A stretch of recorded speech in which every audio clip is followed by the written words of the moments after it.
আসসালামু আলাইকুম। সুজির হালুয়া যদি সকালে নাস্তার সঙ্গে তৈরি করা হয় তাহলে নাস্তার স্বাদ কিন্তু দ্বিগুণ বেড়ে যাবে। তো আমি সকালে নাস্তার সঙ্গে সুজির হালুয়াটা বানিয়েছি এবং আপনাদের সঙ্গে শেয়ার করছি কিভাবে আমি এত মজাদার একটি সুজির হালুয়া তৈরি করেছি। যাই হোক বন্ধুরা, আপনারা আমার সঙ্গে থাকুন এবং আমি কিভাবে এত সুন্দর একটা সুজির হালুয়া তৈরি করি সেটা দেখুন। প্রথমত আমি সুজিটা অনেক সুন্দরভাবে অল্প অল্প আঁচে একটু একটু করে নেড়ে চেড়ে সুজিটা আমি লাল লাল করে ভাজি করে নিয়েছি। চুলার আঁচ কিন্তু মিডিয়াম আঁচে রাখতে হবে, না হলে কিন্তু সুজিটা পুড়ে যেতে পারে। সুজিটা ভালোভাবে ভাজার পর একটা পাতিলে আমি কিছুটা পানি দিয়েছি। পানি দিয়ে যতটুকু সুজি রান্না করব ততটুকু পরিমাপ মতো চিনি দিতে হবে। প্রথমে আমি একটু লবণ দিয়েছি, কারণ মিষ্টি জিনিসে লবণ কিন্তু ভালোই লাগে। অনেকে দেয় না, অ্যাবাউট করে, বাট আমি দেই। তাই একটুখানি লবণ দিয়েছি আর স্বাদ মতো দিয়েছি চিনি।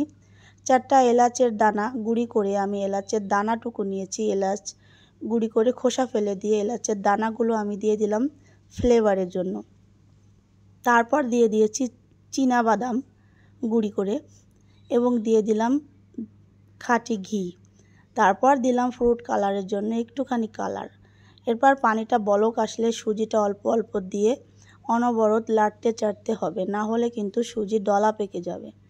সুজি যদি না নাড়া হয় দলা পেকে গেলে কিন্তু পরে আর দলাটা ভাঙে না। যাই হোক, সবাই সাবধানে কিন্তু অল্প অল্প করে নাড়তে থাকবেন। যখন শক্ত হয়ে আসবে তখন এটাকে ঢেলে ঠান্ডা করার জন্য রেখে দেবেন। হালকা একটু ঠান্ডা হলে পিস পিস করে ছুরির সাহায্যে কেটে নেবেন। দেখুন আমি এইভাবে পিস পিস করে কেটে নিয়েছি। অনেকক্ষণ ধরে অনেক সুন্দর করে কেটে কেটে ছোট ছোট আকারের পিস করে নিয়েছি। যাই হোক, আপনারা বাসায় বসে এভাবে সুন্দর করে হালুয়া তৈরি করবেন, খেয়ে দেখবেন কি সুন্দর লাগে। সকালের নাস্তার সঙ্গে হইলে তো কথাই নাই। বন্ধুরা, আপনারা সবাই আমার জন্য দোয়া করবেন।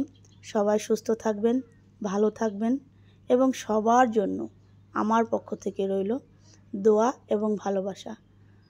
সবাই আমার চ্যানেলটাকে সাবস্ক্রাইব করে দেবেন। ভালো থাকবেন। আল্লাহ হাফেজ।